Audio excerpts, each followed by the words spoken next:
We have been in 24 national championship finals.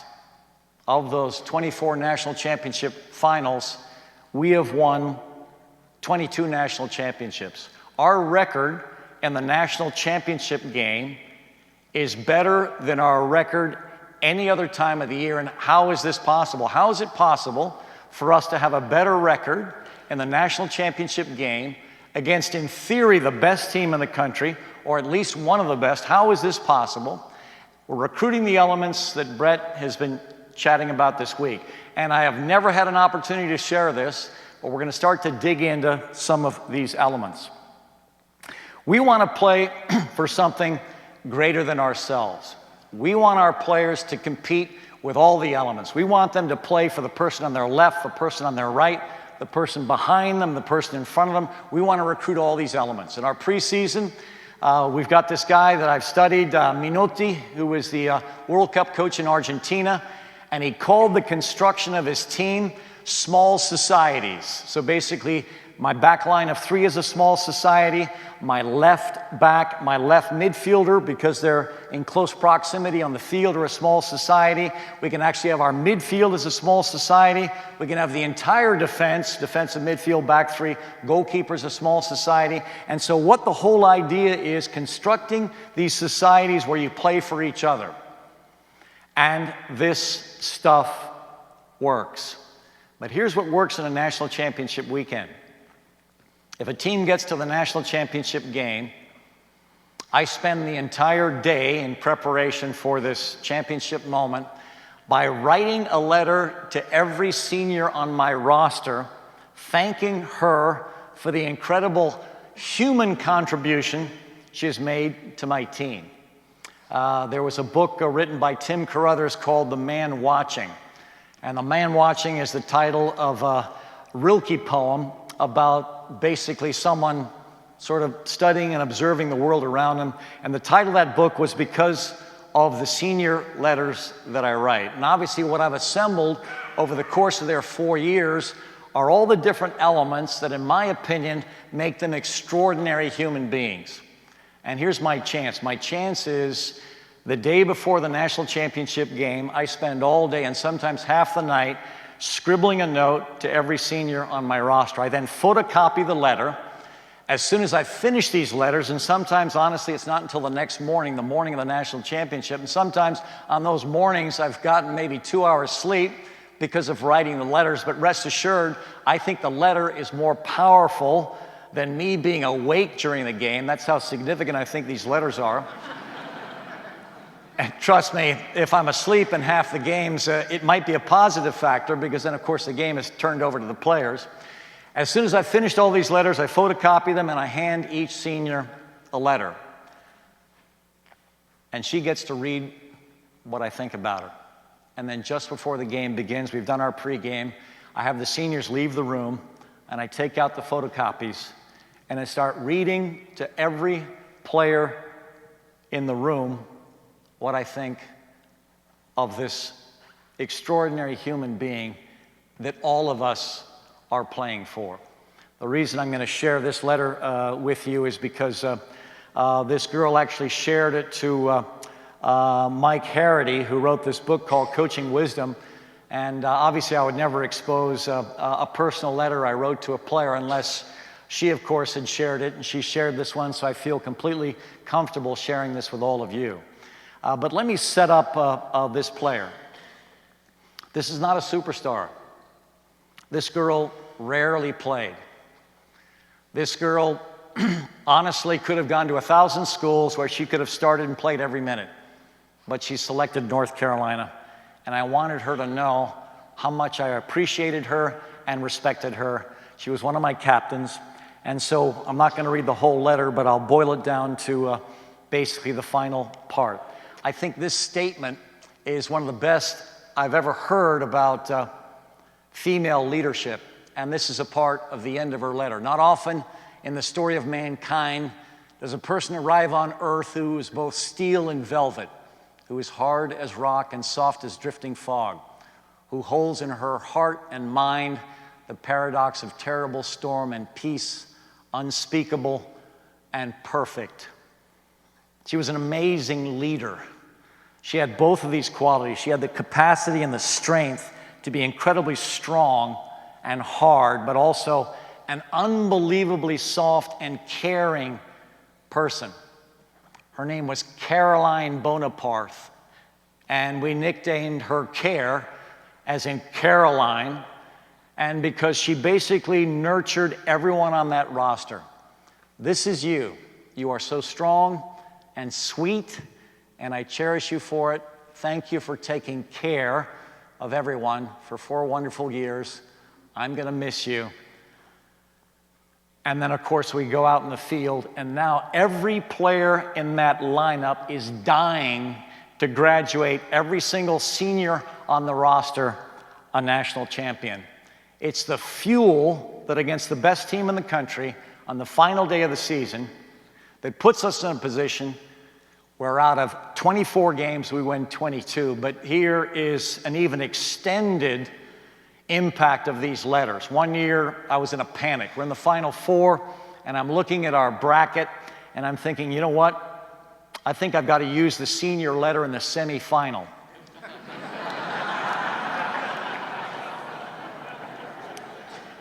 The team we're playing in the semifinal is Portland. They are absolutely unbelievable. This is the Christine Sinclair, Portland.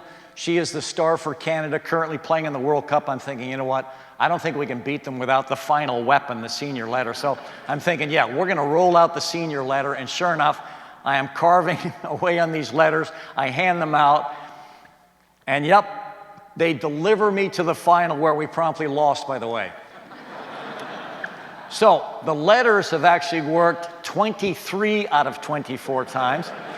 But here's the interesting irony. I mean, Becky Burleigh, who, by the way, is not just a great coach, she is a phenomenal woman. She's the only coach that has beaten us in the national championship final after I had read the senior letter. So let's give a round of applause for Becky.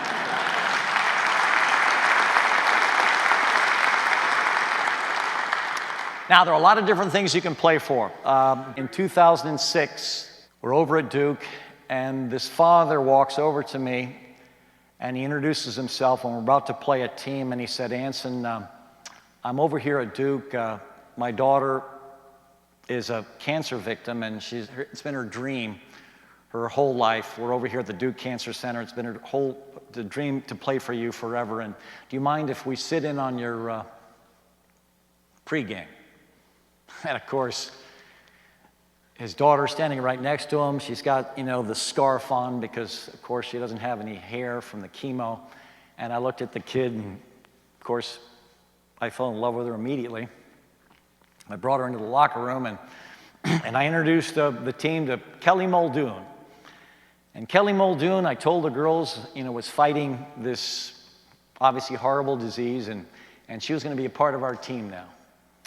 And from that game forward, Kelly Muldoon was involved with us. Obviously, when she could, when she was visiting the Duke Cancer Center and we had a home game, she would sit on our bench. And then that particular year, we had a pretty good team, and we're on our way to the national championship. And through a wonderful coincidence, the championship in this particular year was being played in Cary, North Carolina. And all of a sudden, by this time, poor Kelly was starting to suffer a bit. You can see her in the middle of the crowd there. There she is. She's got, obviously, she has no hair, and the team is around her. And that whole season, we were playing for Kelly. You can see this stuff, Kelly, Kelly, Kelly. Every single game, the girls would get some tape, wrap it around their wrist, and write Kelly on their wrists. Basically, that year, we dedicated that championship to her, and we won. And several months later, Kelly died. So for that year's banquet, the top award you could win at the University of North Carolina was the Kelly Muldoon Award. And ever since, that's our top award. Our top award at the University of North Carolina is not MVP. It's not the best player on the team. Our top award at the University of North Carolina is the Kelly Muldoon Award. It is an award for character. Basically, we have 12 core values. And what you're going to hear time and again from a lot of the coaches that are trying to develop a culture is core values, core values, core values. And I'm one of these guys, I love to read business books, and I was thinking, I want to create a culture with core values. And well, our core value is we're going to work hard. And I was thinking, all the stuff I tried for years was so uninspiring, none of it worked. And all of a sudden, what we started to do is I learned something from a magazine I had read, the New York Times magazine. I had read this article by this Columbia graduate student that was studying Russian for a PhD at Columbia. And who had they hired just before she got there? They had hired a guy by the name of Joseph Brodsky. Brodsky was a Russian exile poet, and now he was responsible for the PhDs at Columbia. He comes in, gathers all of his PhD candidates together and says, okay, if you guys want your PhDs, I want you to memorize reams of Russian poetry and Russian literature. And of course, this is America. You do this memorization stuff when you're an elementary school kid. You know, we're not going to do this. We're PhD candidates. So they all got together, rebelled, walked into Brodsky's office. Professor, I'm sorry, sir, but this is not the way it works here. And they said, well, okay, none of you guys get your PhDs. And so, well, they decided, well, we're going to memorize this. They went back and started memorizing this. And here's what's interesting. All of a sudden, this became a part of their cerebral fabric. It became a part of the way they thought about Russian literature and poetry. It became a part of the way they felt. It transformed them. And I was thinking, this is the way we're going to create our core values. We're going to memorize all of these motivational quotations that are attached to a core value, and that's going to transform us. And we experimented with this, and it worked. One of the most critical things that we want to do in our culture is to make sure that we're not whining. So we attach this basically motivational quote to "We will not whine." It's something we stole from George Bernard Shaw. Be a force of fortune instead of a feverish, selfish little clod of ailments, complaining that the world will not devote itself to making you happy. We think that's a wonderful statement about not whining. Every single core value we have has a motivational quote attached. Twice a year, the girls get together, they evaluate each other against these core values, and then basically we're trying to finish above a 3.0. 4 is, I'm an exceptional example of this core value. 3 is, I live this core value most of the time. 2 is, I occasionally live this core value. 1 is, I rarely do. And we want the girls to get feedback on this, and frankly, this stuff has transformed our culture.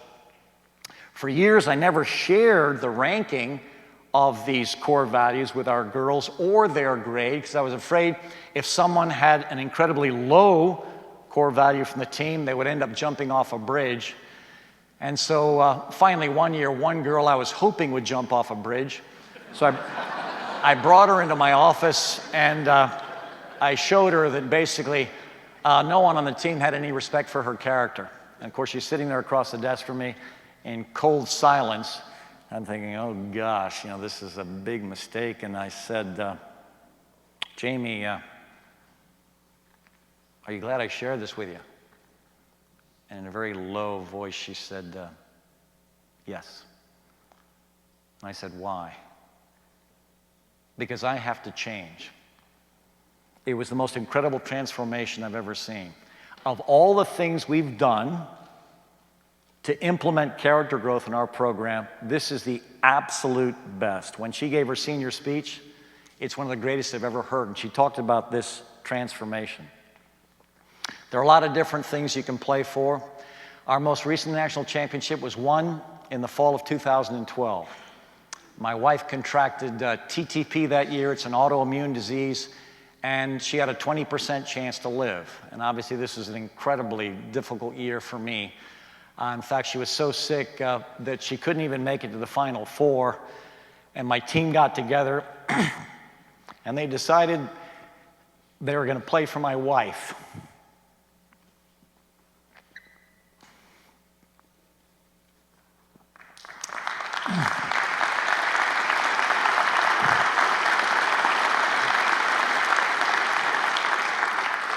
So my wife is watching at home, and all of a sudden, they see these signs all over the stadium.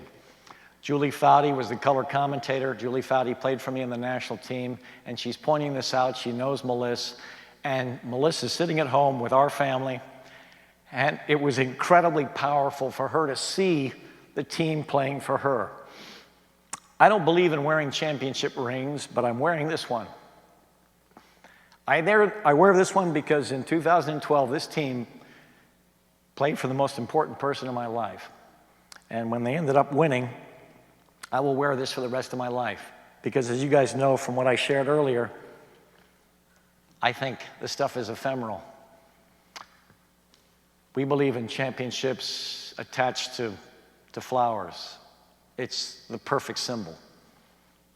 Why is it the perfect symbol? It's a perfect symbol because these achievements are incredibly, and I'm not going to use the word ephemeral, I'm going to use the word temporary, and that's what they are. Because everything in athletics is about renewal. It's about renewal. So as soon as we win a championship, we believe in giving the girls some time off, so we tell them to take the next day off, and then we meet the following day, and then then we start our quest to try to compete to get us to our potential again. This is one of my favorite statements of any coach I've ever heard. Just to share with you that there are people that have believed in this almost forever. Amos Alonzo Stagg was the extraordinary football coach at the University of Chicago. And what he said is absolutely priceless. This reporter walked up to him after a national championship game and said, "Hey, coach, what do you think of your team?" And he said, "I'll tell you in 20 years. It's perfect." He wasn't going to talk about the championship game because he knew in the larger scheme of things, it was absolutely irrelevant. But what had huge value was the character of the boys that he was coaching. Thank you very much.